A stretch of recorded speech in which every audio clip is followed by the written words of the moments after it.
स्वागतम पिलामाने उत्कर्ष ओडिया कार्यक्रम को समस्त को स्वागतम। आज आम कार्यपत्रिका 4 क विषय रे आलोचना करिबा जोटि कि हमर सहयोगात्मक शिक्षण सोपान रे जाउछि।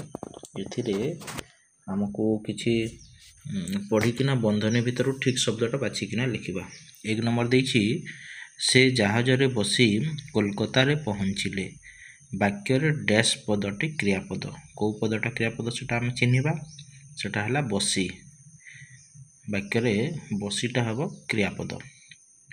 प्रश्न नंबर 2 शिक्षक छात्र द्वारा बही अणाइले।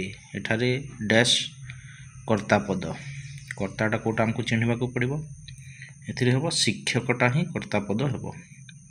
प्रश्न नंबर 3 जोर जार मूलक तार। एठारे डैश सर्वनाम पद अटे। सर्वनाम पद हबो कोटा कि तार। नंबर 4 भुवनेश्वर आम राज्यर राजधानी। एठारे भुवनेश्वर शब्दटी डैश पद भुवनेश्वर पदटी हला विशेष्य पद।